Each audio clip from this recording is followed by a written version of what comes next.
Salve, salve, meu caro aluno, professor JP aqui contigo para falar sobre essa nossa querida matéria e a prova da Polícia Civil de Santa Catarina, o que ela pode trazer para você de temas, assuntos específicos. E nessa nossa aula vamos trabalhar alguns tópicos relacionados à parte de redes, ainda mais voltada às estruturas, né, de internet, intranet e alguns protocolos e estrutura do endereço IP também, tá bom? Para a gente poder ficar alinhados com aquilo que a banca está trazendo aí nos últimos concursos. Então vamos lá falar um pouquinho disso, pegando aí a primeira questão já na tela para você. O protocolo IPv6 foi desenvolvido para substituir gradualmente o IPv4, de fato, principalmente devido à escassez de endereços disponíveis. Muito bem, resuminho isso aqui, então ó, textinho que vai para resumo aí do aluno. Sobre IPv6, assinale a alternativa correta. Possui endereços de 64 bits? Bom, cuidado. Embora é comum entregar apenas um endereço IP, onde que aparece lá o número do IP /64, que seria o prefixo do endereço IPv6, ele tem 128 bits e não 64, como sugere ali, né? Então, errada já a alternativa A. E a alternativa B, ele fala, utiliza endereços de 128 bits, normalmente representados em hexadecimal. Normalmente você vai ter lá o endereço hexadecimal. O 2000, né, começa lá, ou, né, o 2806. Então você tem alguns endereços característicos. Mas ele vai ter lá a letra F, vai ter letra E, vai ter a letra G, não. H, não. Tá? Por quê? Porque o hexadecimal vai de 0, 1, 2, 3, 4, 5, 6, 7, 8, 9. Depois do 9 vem o A, o B, o C, o D e o E. Tá? A letra F é a última letra que você tem. Depois, o próximo número, tá? O próximo valor representado seria o 1 e o 0. Ou seja, eu pego o primeiro e começo a repetir, tá bom? Então, cuidado com a numeração hexadecimal. Por quê? Porque há a grande chance de eles fazerem uma questão como essa, trazendo um exemplo, colocando lá o endereço. E a maldade está na atenção, na pegadinha, pedindo lá justamente se você está esperto, se você está ligado com esse pormenor, com esse detalhe, que é o ponto e vírgula ou dois pontos, o hexadecimal. Então, cuidado. No endereço IPv6, os dígitos vão ser normalmente agrupados em 4 dígitos hexadecimais, em que o separador destes grupos é o sinal de 2 pontos. No IPv4, será o ponto.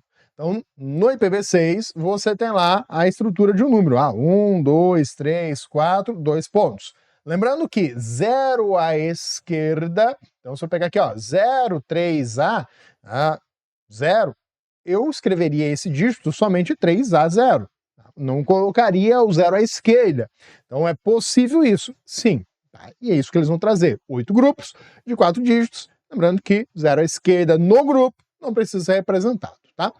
Isso é uma chance muito grande de aparecer. Enquanto que IPv4, tá? O IPv4, você tem lá o 192.168, então você tem o ponto separando os grupos, lembrando que no IPv4 vai de 0 até 255, é o maior número que pode ser representado para cada grupo no IPv4, beleza? Então muito cuidado aí com essa situaçãozinha, que é bem provável de ser mencionada aí essa forma, tá? Um exemplo para você. Então a alternativa B, que de fato correta.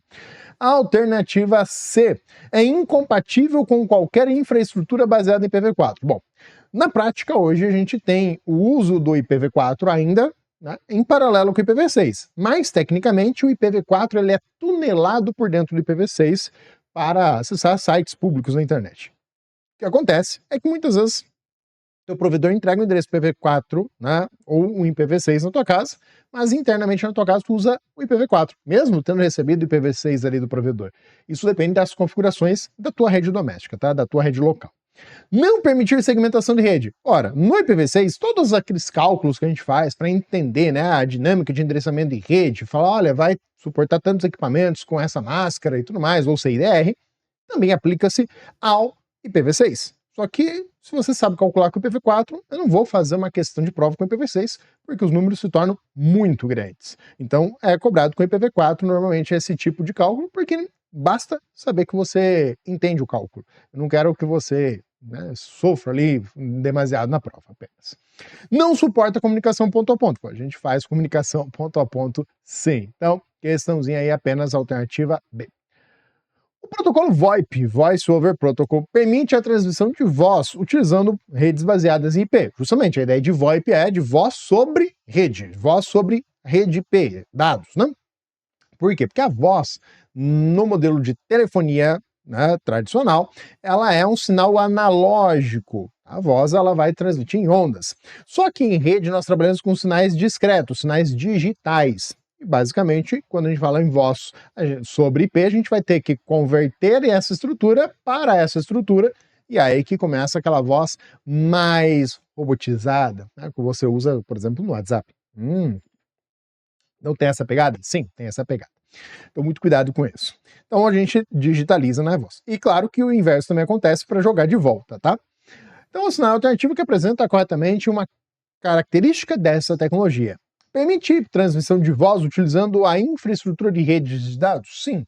E aí, veja, né, a gente teve um período onde que era a rede em cima da tecnologia de voz, então a gente usava lá o sinal da internet de telefonia, a DSL, era justamente usar a transmissão de redes no meio de voz. Então a gente transmitia, separava, né, os canais, mas ainda era naquele meio de comunicação, no fio lá, um sinal analógico.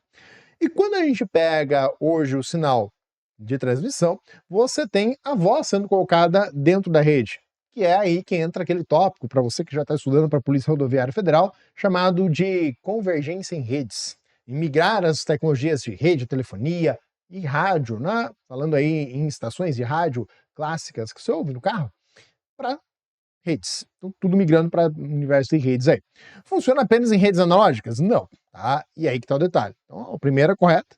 E a segunda, ele fala, funciona apenas em redes analógicas. O que acontece? A tecnologia VoIP permite que você utilize um telefone fixo, vou forçar o telefone fixo para você entender a diferença, e deste telefone fixo, ligue para alguém que está usando o computador. Então você vai ligar para um número no computador e vice-versa. Então ela conecta esses dois mundos, o analógico e o digital, beleza?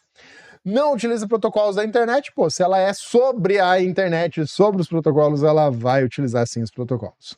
Substitui completamente as redes de telecom? Não, ela trabalha em conjunto, ela soma a esse universo, tornando mais baratas as comunicações, tá? E utiliza exclusivamente LAN? Não, ela usa aí a internet, a rede mundial de computadores de modo geral. Você pode ter também dentro de uma rede local essa estrutura. Então apenas a alternativa A de fato. No contexto da computação em nuvem, o modelo de infraestrutura como um serviço caracteriza-se como oferecer, oferecer apenas aplicações. Bom, quem oferece apenas a coisa pronta para o usuário utilizar é o SaaS. Lembra que o SaaS é só usar. Disponibilizar infraestrutura virtualizada, como servidores, armazenamento, rede. Bom, cuidado. Quando a gente fala em infraestrutura, você está envolvendo mais do que o hardware. Você está envolvendo o espaço físico onde está aquele equipamento, a manutenção dele, a mão de obra, a energia, a refrigeração, está envolvendo tudo isso, além do poder computacional que vai ser virtualizado. Ou seja, você vai ter acesso a um computador como se fosse um computador para você ali, físico, mas foi virtualizado. Ou aí a partir de containers, embora IaaS normalmente é por virtualização. Como servidores de armazenamento e rede. Sim, essa é a ideia. Tá? Você vai ter essa infraestrutura. Fornecer exclusivamente bancos de dados gerenciados. Bom, aqui nós temos um ponto bem perigoso. Isso aqui principalmente o CESP, tá? Esse aqui a gente está olhando para IDECAN, mas já fazendo um paralelo aí com aquilo que vem lá na frente, PRF, PF, que gostam de cobrar aí essa parte de computação na nuvem. Esse aqui pode ser chamado de BDAs. Tá? Então isso aqui é uma forma de serviço específico, né, de banco de dados como um serviço.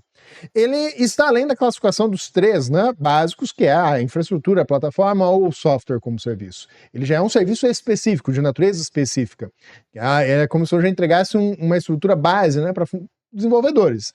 Então ele estaria mais ali próximo, né, tá longe do SaaS, ele está mais próximo do PaaS, tá, do que até do SaaS. IaaS poderia até dizer, mas ele está mais ali para o PaaS. Por quê? Porque eu estou já com o ambiente pronto por baixo, eu não vou me preocupar em instalar o sistema operacional. Eu já quero alguma funcionalidade de middleware pronta, como o banco de dados. Então ele estaria ali como um passo um pouquinho acima do PaaS. Um PaaS especializado, seria mais nesse sentido. Permite apenas a hospedagem de sites? Não, isso aí é sites de hospedagem mesmo, clássicos, né, antigos aí, e que ainda são muito usados, tá? Oferecer somente serviços de e-mail, aí são servidores de e-mail, nada a ver também, né? Então, cuidado. Uma outra, né, um outro paralelo com o Sebrasp, que gosta de fazer esse tipo de analogia, tá? Quando a gente fala em e-mail, a banca Sebrasp, ela traz ali pra gente hoje um cenário que é a ideia de e se o serviço de e-mail fosse criado hoje? Então, o serviço de e-mail já existe, antes mesmo do conceito computação em nuvem ser cunhado. Então, antes da gente ter essa definição, o que é computação na nuvem, já existia os servidores de e-mail e eles são dedicados, específicos e com protocolos em forma própria. Tá? O que acontece nesse contexto é o seguinte: quando você pega o servidor de e-mail, ele já foi criado assim. Então, ele tem uma natureza própria. Se vamos falar assim, imagina que o e-mail não existe e vamos criar ele hoje. Certamente ele seria um serviço em cima da estrutura da nuvem da forma como ela é hoje. Então, se ele fosse criado hoje, ele seria classificado como SaaS. E é por isso que o Sebrasp, por vezes, aceita dizer que o serviço de e-mail, web e-mail lá, né, normalmente é um SaaS, mas não é. Tá? Entenda que há uma diferença. Ele é um serviço de natureza própria e pré-existente, tá, em relação ao SaaS, em relação à nuvem como conceito. Então, ele é independente, mas Sebrasp aceita dizer que ele é SaaS. Então fique ligado para não cair nessas pegadinhas que possam aparecer para você, beleza? Então vamos lá. Entre os modelos de implantação de computação em nuvem, a nuvem pública caracteriza-se por, cuidado com isso aqui, tá? Muito pegadinha aqui. Ser utilizada exclusivamente por órgãos governamentais. Essa aqui tem mais característica de ser a chamada nuvem de governo, tá? Nuvem de governo. Também aí apresentada com a característica de uma nuvem com a soberania de dados, né? Ou soberana. Não gosto muito dessa expressão, soberana, tá? Soberana. Até estranho, a gente não está acostumado a escrever essa palavra, não. Tá? Soberana, nuvem soberana, ou soberania de dados. Ele tem essa, né, prerrogativa aí na nuvem de governo. Inclusive, ela teve um parâmetro aí que foi criado que só no Brasil, tá? Isso, é o primeiro lugar do mundo que os caras fizeram um negócio desse. Os caras meio que ameaçaram, falaram assim, não, eu vou cancelar os contratos aí com a Amazon, com o Google, etc. A menos que vocês façam do jeito que eu quero. Tá, e qual que é o jeito que você quer? Seguinte, vocês vão vir aqui, vocês vão colocar o computador de vocês aqui dentro do SERPRO, dentro do governo, e esses servidores só atendem a gente, não pode atender mais ninguém, e toda vez que vocês tiverem que dar manutenção, são vocês que vão dar manutenção, tudo mais. Basicamente, o governo, ele alugou o hardware, ele que oferece o espaço, é meio que o contrário até de alguns exemplos. E ele vai só, né, terceirizar o serviço, mas é como se fosse dele, tudo aquilo ali. Tá? Então ele tem essa colocação. E aí entra o outro lado, que é falar para as instituições públicas que queiram utilizar serviço, vão ter que utilizar aquele serviço ali. Também é meio que, né, trabalhando dessa forma. Ser acessíveis apenas dentro de uma rede local. Bom, aqui, cuidado. Não faça, né, não cometa o erro de dizer que isso aqui é nuvem privada, pois não é. Como assim? Isso aqui, eu posso ter uma nuvem privada funcionando dessa forma, dentro apenas da intranet. Mas a nuvem privada, ela continua sendo privada, mesmo que possa ser acessada pela internet. Para você definir nuvem privada, é o fato de a infraestrutura, né, o hardware, os equipamentos que vão estar rodando aí todo esse serviço de nuvem que você vai construir, ser da empresa, ser seu, tá? Ser de propriedade daquela empresa. Empresa porque normalmente é no ponto de vista corporativo que cai na prova. Então, ser daquela empresa, ser sua infraestrutura, mesmo que terceirizada, mesmo que esteja lá no governo, mas é tua, né? Mas tá. Então, isso pode ser acessível só por dentro da empresa ou por fora. Não muda o conceito de ser nuvem privada ou não, beleza? Inclusive, aquela ideia de terceirizar, né, é aceita ainda. Então, cuidado com essa frase, porque ela pode aí causar problemas. Não use ela como resumo, tá?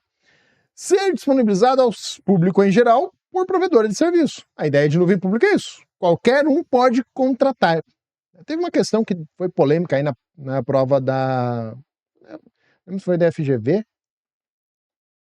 Foi um concurso agora recente que a gente fez até correção, gabarito e tudo mais. A gente vai trabalhando por concurso. Mas a questão, ela se tornou polêmica justamente pelo fato de ele falar assim, olha, uma nuvem pública aqui está sendo acessada, né? Uma empresa tem a sua nuvem pública, por exemplo, o Google Drive, o OneDrive, tem a sua nuvem pública e ela pode ser acessada por qualquer outra empresa. Então, o que a banca estava querendo falar era uma coisa, mas não estava escrito. É Sebrasp. Tá? É porque tem a mania de fazer isso, tá? De não escrever tudo na questão, deixar muito no ar, né? Muito nas entrelinhas. Então, o que acontece? Quando você fala nuvem pública, cada empresa vai lá e, por exemplo, você contratou o Google Drive.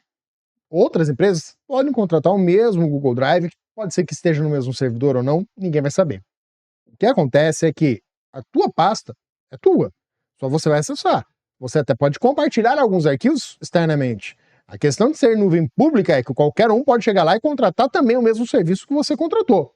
Ele não é exclusivo seu. Embora aí essa questão de exclusividade surjam algumas derivações de nomes, tá? Não permitir acesso à internet, nada a ver, e exigir infraestrutura própria.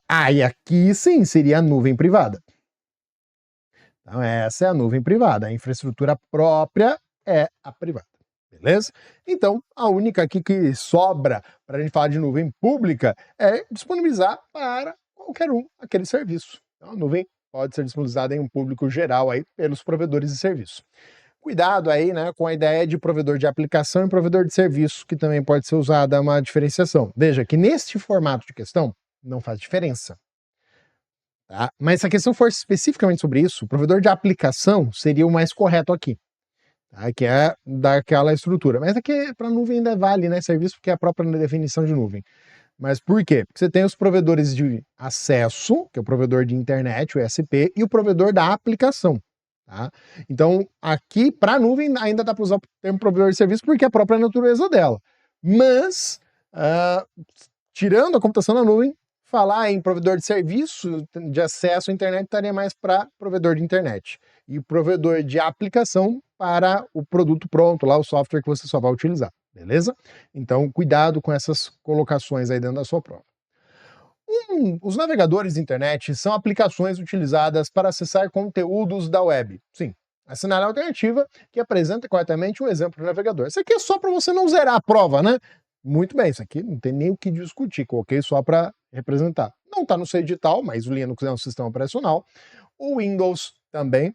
O Linux vai passar por sérios problemas agora com a implantação da lei FELCA, tá? Então, a questão de verificação de idade e tudo mais, várias distribuições Linux estão na berlinda, elas podem ser simplesmente extintas, não poder mais rodar no Brasil, tá? E isso afeta muito empresas, o usuário doméstico não está muito afeto a isso, mas as empresas que utilizam e o próprio governo estão aí, né, com alguns olhares atentos sobre a Autoridade Nacional de Dados, inclusive está na agenda da Autoridade Nacional de Proteção de Dados, fazer uma visitinha lá na Canonical, que é a responsável aí principal pelo Linux no Brasil. Tá? Apache é o responsável pela web ser como é. Se não fosse esse serviço Apache, você não teria a internet como você conhece hoje, em que você basicamente navega em sites e páginas. Ele é o grande responsável por isso, tá? É o cara que está ali por baixo dos panos. E MySQL é um sistema gerenciador de banco de dados, muito usado na web, que diria um dos mais usados, competindo hoje com o MariaDB, que é, digamos, seu irmão mais novo, a sua irmã mais nova, né? Porque Mai é o nome da menina, Mai. É a filha do cara que criou o MySQL. E Maria é o nome da segunda filha dele. E sim, os dois foram criados pelo mesmo desenvolvedor. Beleza? A Deep Web pode ser definida como o quê? Cuidado! Tá? Com algumas definições. A galera no presencial a gente falou aí a respeito disso e discutimos mais. A parte da internet utilizada exclusivamente para atividades criminosas. Esse exclusivamente já está errado para Deep. Professor, mas se fosse para Dark, aí é aceitável. Tá? Porque você tem a Web, que é aquilo que é indexável, você tem a Deep Web, que é aquilo não indexado pelos navegadores, e você tem a Dark Web, que normalmente é quem a gente atrela o conteúdo mais perverso que a humanidade cria, né? Então, na Deep Web entra toda a parte de serviços que não são acessíveis diretamente, que não são indexados. O próprio serviço de e-mail, servidores de e-mail é Deep Web, tá? Então, já matou ali, né? Não é exclusivamente para fins criminosos, né? Agora, a Dark Web normalmente seria. O que acontece? Posso dizer que a Deep Web pode ser usada legitimamente? Cara, muitos serviços estão ali. Por isso que a gente fala que 90% do fluxo de volume de dados da internet estão trafegando na Deep Web. Agora, para Dark a gente associaria aquele conteúdo mais, né? Pô, isso aí não precisava nem existir, esse conteúdo, não deveria, né, existir esse conteúdo, mas existe, infelizmente, e tá lá. Então, a parte da web que não é indexada por mecanismos de buscas convencionais, acabei de responder que sim, né, é isso. Uma rede paralela, cuidado, rede paralela, e não diria substitui, né, mas uma rede paralela para usar, ao invés de usar a internet, mas que a internet ainda vai estar lá, seria a Darknet, tá? Que aí a galera usa realmente para falar, vou ficar fora para não ser rastreado. Só que uma vez que eu encontro uma ponta disso aqui, eu vou puxar e vou chegando nas outras, tá? Uma rede criada exclusivamente para governos, e aí cuidado, né? Porque você tem a rede governamental, é uma situação diferente. Aqui, pô, não dá para colocar, cara, mas o mais próximo a isso, tá? Seria a Rede Nacional de Pesquisa, também chamada de Internet 2, existe no Brasil.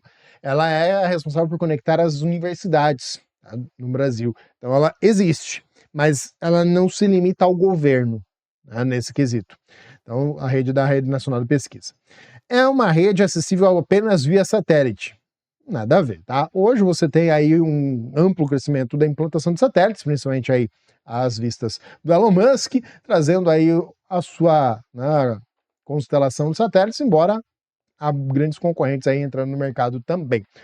O único problema é que, né, daqui a uns dias vai ficar com um trânsito bastante congestionado lá em cima na hora de querer sair do planeta.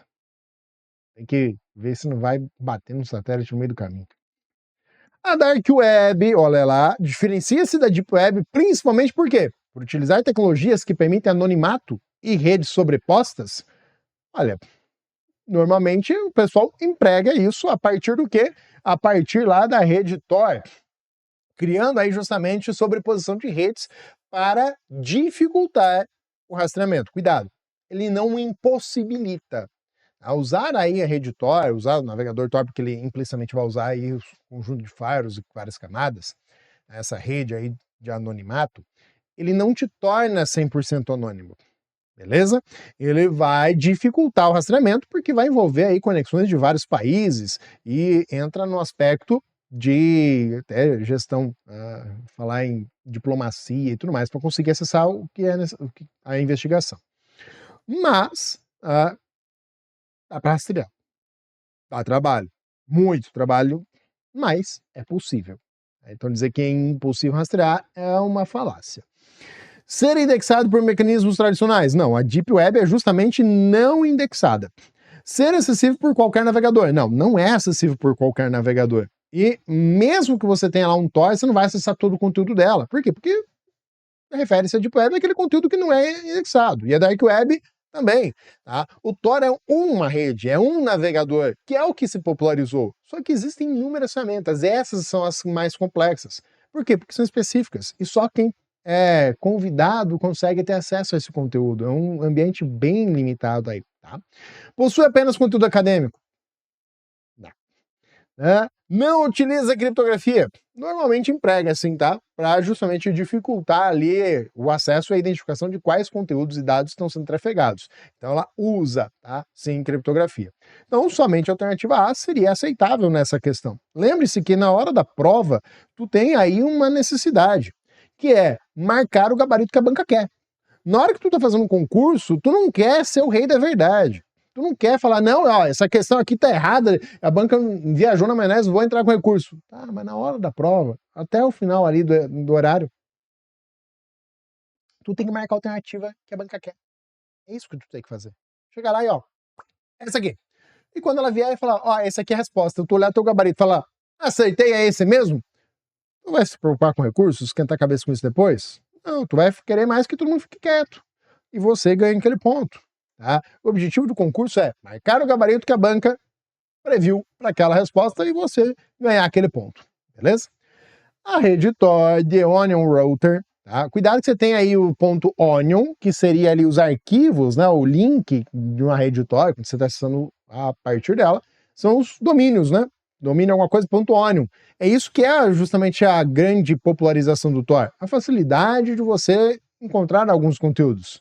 Só que a maioria deles não estão ali, tá? Isso aí é uma parte. Esse aí só que se popularizou. Então, ponto A seria o domínio atrelado a isso. Outra provável questão aí de aparecer na sua prova. A rede Tor é amplamente associada à navegação anônima na internet.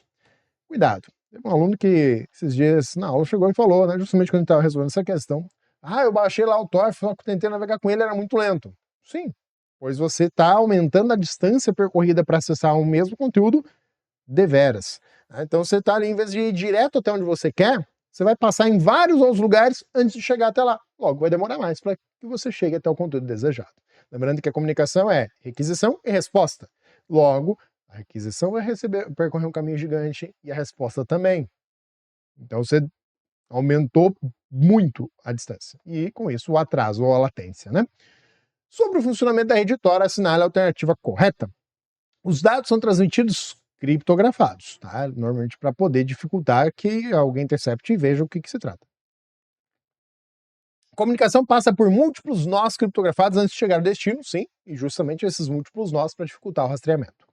Utiliza exclusivamente redes locais? Não. Permite identificar facilmente? Facilmente não. Tá? Bem dificilmente. Funciona apenas em redes militares? Também não, né? Aí já está forçando a amizade pra caramba. Então somente a alternativa B válida aí para essa questão. No contexto do Marco Civil da internet, os provedores de acesso são responsáveis por quê? Cuidado com isso. Cara, o Marco Civil você tem que ler uma página. Você tem que saber, bonitinho lá. O núcleo dele, a neutralidade da rede, que é justamente o artigo principal dele que, segundo o STF, não é válido. Cuidado. Tá? Segundo o STF, o principal artigo, o artigo 19, ele é inconstitucional. Então você tem que ficar esperto na hora de ler a questão, porque se couber essa interpretação, tu tem que tomá-la, né, na referência. Produzir conteúdo digital. O provedor é responsável por produzir? Não, cara. O provedor não produz conteúdo. Quem produz é o usuário. Fornecer conexão à internet ao usuário final? Sim. Tá? E provedor de acesso. É conectar você. Esses provedores de acesso também são conhecidos como Internet Service Provider, o provedor de acesso à internet. Armazenar conteúdo das redes sociais? Não. Isso aí seriam os provedores de aplicação. Tá? Então, o provedor da aplicação, que é lá o da Meta, o do Google, que vão estar colocando ali seus conteúdos. Controlar mecanismos de busca? Muito menos. Não pode. Tá? E não pode esse controle, e muito menos distinguir, né, tráfego. A ideia de neutralidade da rede também bate nisso. O provedor de internet, ele não pode olhar para a tua conexão e falar, olha, esse cara está usando aqui muito protocolo UDP, né? Muito provavelmente o cara está usando muito stream aqui, vamos diminuir a velocidade dele. Não, o cara está acessando aqui TCP para acessar sites, então deixa eu passar rapidinho. Agora, se for stream, vamos limitar a velocidade dele no horário comercial. Isso não pode. A próxima vez parece que acontece. Esse é o problema, provar. Porque não pode acontecer. Então, se acontece, né, é difícil provar. Criar aplicativos, nada a ver, tá? Então, esse é o provedor de conexão do usuário com a internet, né? Promover essa conexão. Os provedores de aplicação da internet, segundo o Marco Civil, agora ele está falando de aplicação, fornecem infraestrutura física de telecomunicações? Normalmente é de telecom, tá? Mas entenda que não se restringe a isso. Redes de computadores não são só telecom. Telecom era a tecnologia anterior que a gente usava. Então, o provedor de acesso à internet, o foco dele não é telecom, é acesso à internet. Tanto que hoje muitos provedores, né, pequenos, né, que estão ganhando espaço no mercado, teve uma operação aí que fez uma limpa em vários legais, inclusive, por isso a importância desse tema. Quando você fala, eu tenho um operador ali de internet, cara, ele só tem fibra ótica passando nos postes e acabou, eles só vão conectar com um provedor maior e revender o serviço. Tá? Então eles não têm telecom necessariamente. É comum alguns deles oferecer meio aquele pacotão que tem internet, telefone, embora ninguém usa quase, e TV por assinatura, que é o que mais chama a atenção do pessoal, né? Oferecem serviços e aplicações acessíveis pela internet? Cara, é a aplicação e não o provedor de acesso. Então sim, é quem oferece o conteúdo que tu quer consumir. Operam exclusivamente em redes privadas? Não. Fornecem endereço IP ao usuário? Cuidado, isso aqui é outra coisa ainda misturada aqui que a gente falou na aula passada. Substituem provedores de acesso? Não. Provedor de aplicação é quem oferece o conteúdo. Provedor, e ainda tá aqui, né? Eu estava falando do telecom, estava falando do provedor de serviço, tá? De acesso, e não do de aplicação. Até desviei ali dele, fui induzido ao erro, né? Pela questão. Substitui o provedor de acesso? Não. Cada um tem a sua finalidade. Então, oferecer serviços e aplicações acessíveis por meio da internet. A identificação dos usuários na internet pode envolver diferentes elementos técnicos. Ponto importante específico do edital da Polícia Civil de Santa Catarina, tem que ficar esperto, porque é algo que tem muita chance de aparecer, principalmente se eles jogarem lá num GPT da vida para mandar criar as questões, porque é um tópico explícito do edital, então ele vai priorizar e vai trazer aí isso para você. Então, quando você fala em rastrear usuários, por exemplo, vou chegar lá na rede social, vi tem lá uma foto, uma publicação e há um comentário ofensivo aí na rede social. Beleza? Eu vou lá, com uma hora, vou entrar com um pedido, né, judicial ali junto, para pedir para a rede social, ó, eu preciso que você me diga quem era este usuário, qual foi o IP dele, né? Primeiro eu começo por quem é o usuário. Se a rede social tem dados, tá? Me dá os dados pessoais dele, tipo o CPF pelo menos, né? Que é o que a gente gostaria. Ah, não tem. No máximo que eu tenho aqui é o e-mail dele, que também não ajuda muito. Então, me passa o que você tem desse cara.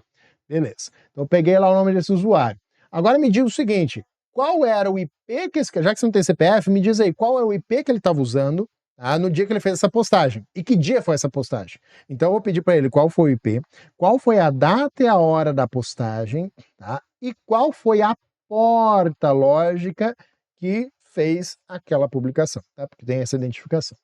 Com esse endereço IP, eu já sei quem é o provedor de internet, porque eles são, né, por faixas aí para cada provedor. Então eu já sei quem é o provedor. Sabendo quem é o provedor, eu vou agora entrar com pedido judicial também e falar, provedor, eu preciso que você me diga quem estava conectado nessa data, nessa hora, com esse endereço IP, nesta porta. E aí ele vai falar, ó, tá aqui. E aí normalmente o provedor vai ter lá o CPF do indivíduo, do nome que tá lá, aquela conta de telefonia, né, ou de internet só, e passar ali através da ordem judicial. Isso aí previsto justamente pelo Marco Civil Regulatório da Internet. Esse registro, ele deve existir por pelo menos um ano. Então, por um ano depois que você postou lá na rede social, o serviço de aplicação, no caso, o provedor de aplicação, que é ali a rede social, ele tem que guardar essas informações. Aquele comentário foi feito por esse endereço IP, nessa porta, nessa data e nessa hora. Então, há esse registro. E aí a gente entra justamente pedindo, nesse dia, nesse horário, quem fez essa postagem. E aí ele vai rastrear, vai dizer, porque ele tem que guardar por um ano, pelo menos. Tá? E o provedor da internet também, ele tem que guardar por um ano, ó, no dia tal, no horário tal, esse endereço aqui acessou esse outro endereço. Ele ainda tem a informação, ó, que essa origem aqui acessou aquele destino. Ele tem essa informação, você pede as duas juntas justamente para reforçar a tua prova, tá? Então ele fala, ó, o que a gente vai buscar para envolver nessa identificação? O endereço MAC, cara, o endereço MAC, ele é útil quando a gente já está na rede local, quando a gente já está lá dentro da empresa e eu quero saber qual foi o computador que fez aquele acesso. Para isso que eu vou querer o endereço MAC. Endereço IP e registro de conexão? Sim, endereço IP e registro de conexão eu vou querer. O MAC, ele é fácil de clonar, então eu não quero. O endereço IP e os registros, né, como porta e data e hora, são registros de conexão. Perfeito. Logs, né, o timestamp, pode, em vez de colocar como data e hora, eles podem escrever na prova lá timestamp, que é o carimbo, tá, de data e hora. Pessoal, timestamp, que é o carimbo de data e hora. Exclusivamente o nome do usuário. Às vezes o nome do usuário é lá um mequetrefe75. Não adiantou nada. Apenas cookies de navegação. Cara, os cookies, eles não ajudam muita coisa não. Tá? E exclusivamente login e senha. Às vezes o site nem tem a senha salva, que é o ideal, tá? Ué, mas como é que ele sabe que a minha senha é assim? É porque ele usou o código hash dela, não ela, beleza? Então cuidado com isso. O IP e registros da conexão são o caminho aí para começar a rastrear esse indivíduo ali, principalmente no combate a crimes de ódio e outros variantes. Isso é muito relevante, tá? Os logs de conexão armazenados por provedores de acesso podem incluir que tipo de informações? Então, quais dados a gente tem ali? Então, de acordo com o Marco Civil Regulatório da Internet, a gente tem a data, a hora, o IP e a porta de conexão. E até a duração dessa conexão, tá? É importante. Então, o conteúdo da mensagem? Não. O conteúdo não vai estar lá. O histórico de navegação? Também, eu não vou ter o histórico de por onde você navegou. Registro de data e hora. Endereço IP da conexão? Sim. Tá? Então, registro de data e hora, timestamp e a porta lógica também, tá? Só o endereço IP não dá porque muitas vezes o provedor de internet, se ele tem CGNAT, tá? Então, se ele tem lá o CGNAT, ele acaba entregando o mesmo endereço. A gente falou disso na aula passada. Se não viu ainda, volta lá o vídeo, pega o vídeo da primeira aula. Senhas utilizadas pelo usuário não, e conteúdo de e-mail também não, né? Então, registros de data e hora e o endereço IP da conexão que foi ali tomada para este processo. Então, veja, quando a gente fala aí desses temas, tem bastante coisinha aí para você ficar ligado, né? Para não estender muito a nossa aula, vamos ficando por aqui e fica ligado que daqui a pouquinho tem a próxima aula para você ficar atento e se preparando para o concurso. E se você não viu na aula passada, dá uma olhadinha no final da aula passada, que tinha uma outra versão disso aqui, ó. Camada 1, 2, 3, 4, 5, 6, 7. Decora assim. Físico, enlates, rede, transporte. Vamos até o fim. Vai. Sessão, apresentação e aplicação no fim. Físico, enlates, rede, transporte. Vamos até o fim. Põe a sala embaixo, físico é sinal. Bit no cabo, fibra nível bem real. Clique vem um laço, quadro pra montar. Endereço físico pra frame circular. ARP, pergunta quem é esse P. Me manda teu endereço pra eu poder te ver. ARP já foi usado pra fazer o inverso. E o switch faz milagre ligando o universo. Camada 1, 2, 3, 4, 5, 6, 7. Decora assim. Físico, enlates, rede, transporte. Vamos até o fim. Vai. Sessão, apresentação e aplicação no fim. Físico, enlates, rede, transporte. Vamos até o fim. Na rede é IP, roteando direção. E se MP avisa erro, faz sinalização. Destino inalcançável, pacote se perdeu. Tracerte e vai mostrando o caminho que escolher. Transporte tem dois brabos, guarda que é sucesso. Um é o confiável, faz controle e manda anexo. Esse é o TCP, conexão, conferência. O outro é solto, leve, foco em eficiência. Food P, joga rápido, fluxo sem pesar. Voa na chamada, joga o vídeo pra rodar. RTP entra junto, voz e vídeo em sincronia. Camada de transporte virando trilha do dia. Camada 1, 2, 3, 4, 5, 6, 7. Decora assim. Físico, enlates, rede, transporte. Vamos até o fim. Vai. Sessão, apresentação e aplicação no fim. Físico, enlates, rede, transporte. Vamos até o fim. Sessão é o papo, controla a conexão. Abre, abre, fecha, mantém fluxo na mão.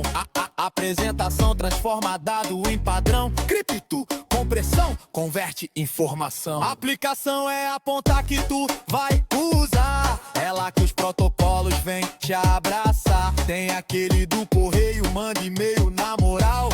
Envia mensagem é o brabo principal. Esse é o SMTP, jogando lá pro ar. Pra baixar a mensagem tem duas formas de usar. Um puxa e já remove, limpo, bem sagaz. Esse é o pop, anota e não esquece mais. Imamap é esperto, sincroniza em todo lugar. Lê no notebook, no celular, no sofá. Pra navegar de boa, decora essa sigla. Proteção na camada alta, deixando tudo em linha. Pet, paz, faz o site ficar seguro. Mistura de protocolo com túnel bem maduro. SSL vinha antes e hoje o forte é o TLS. Vitipografia firme, banca ama essa tese. Nome complicado, calma que eu te ajudo. Recebe isso de nome, traduzindo tudo. DNS pega nome, acha o endereço. Tu digitar o site, ele achou a senha. Pra IP automático no PC que acabou de chegar.